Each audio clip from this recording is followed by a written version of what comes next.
2026 IPL এর জন্য 5 ক্রিকেটারের দিকে এখন থেকেই নজর রাখছে কলকাতা নাইট রাইডার্স। নিজেদের নোটবুকে এই 5 জনের নাম উঠিয়ে রেখেছে শাহরুখ খানের দল।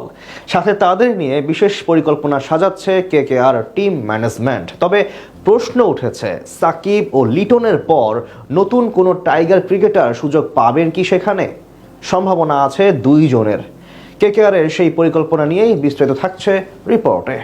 বাংলাদেশি ক্রিকেট ফ্যানদের কাছে বরাবরই এক আবেগের নাম কলকাতা নাইট রাইডার্স। ভাষাগত মিল কিংবা ওপার বাংলার মানুষের প্রতি ভ্রাতৃত্ববোধ, দুই দিক থেকেই বাংলাদেশের মানুষের কাছে বেশ ভালো কদর রয়েছে কেকেআর ফ্র্যাঞ্চাইজির। তার উপর সাকিব আল হাসান দীর্ঘ কয়েক বছর ধরে প্রতিনিধিত্ব করেছে দলটিকে, তাই কলকাতা নিয়ে সবার মাঝে আগ্রহ থাকে। তাদের নিয়ে এবার জানা গেল বড় তথ্য।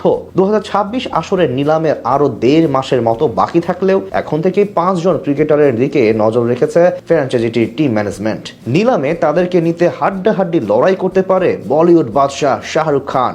আইপিএল এর সবশেষ আসরে সমর্থকদের প্রত্যাশা পূরণে ব্যর্থ হয় কলকাতা নাইট রাইডার্স। গ্রুপ পর্বের 14 ম্যাচের 5টিতে কেবল জয়ের দেখা পায় তারা। তবে গত আসরের ব্যর্থতা ভুলে নতুন মৌসুমে শক্তিশালী দল গঠনই তাদের লক্ষ্য। আর সেই লক্ষ্যে নিলামে তারকা ক্রিকেটারদের স্কোয়াডে ভেড়াতে চায় তারা, যেই তালিকায় থাকতে পারেন 1 থেকে 2 জন বাংলাদেশি ক্রিকেটারও। যদিও এর পূর্বে 5 জন আলাদা ক্রিকেটার নিয়ে নিজেদের পরিকল্পনা তৈরি করছে ফ্র্যাঞ্চাইজিটি, যেখানে প্রথম নাম ইংলিশ তারকা পেসার লুক উড। নতুন বল এবং ডেথ ওভারে বেশ কার্যকরী এই বৈচিত্র্যময় পেসার, বিশেষ করে আধুনিক টি-20-র সাথে বেশ মানানসই তিনি, তাই তার দিকে বাড়তি নজর রাখছে কলকাতা নাইট রাইডার্স। ব্যাট হাতে পটু আরেক English opener Tom Benton. Power play কাজে লাগানোর মতো আগ্রাসী মেজাজে ব্যাট করার সামর্থ্য রয়েছে তার। 24 আন্তর্জাতিক ম্যাচ খেলা বেন্টনের স্ট্রাইক রেট 150-র উপরে। এছাড়া ওভারঅল টি-20-তে 4টি সেঞ্চুরি রয়েছে তার নামের পাশে।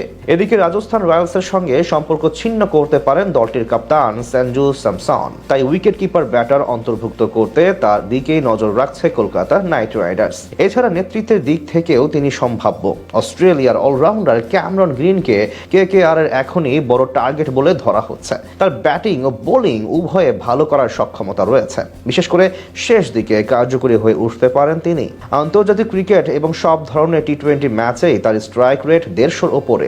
এছাড়া তরুণ ব্যাটার পৃথ্বী শ এর জন্য নিলামে লড়াই করতে পারে কেকেআর টিম ম্যানেজমেন্ট। এই 5 ক্রিকেটারের দিকে বেশ তীক্ষ্ণ নজর রেখেছেন তারা। পাশাপাশি নিলামের টেবিলে কলকাতার পছন্দের তালিকায় বাংলাদেশি পেসার মুস্তাফিজুর রহমানেরও থাকার সম্ভাবনা রয়েছে। বল হাতে দারুণ সময় পার করছেন কাটার মাস্টার। আইপিএলেও এখন কোনো দলের সঙ্গে চুক্তিবদ্ধ নন তিনি। সেই সুযোগে ফিজকে দলে নিয়ে নিতে পারে কেকেআর। এছাড়া সাইফ হাসানের দিকেও চোখ রাখতে পারে তারা, কারণ সম্প্রতি ব্যাট হাতে পারফর্ম করে দেশটির ক্রিকেট বিশ্লেষকদের মন জয় করে নিয়েছেন সাইফ।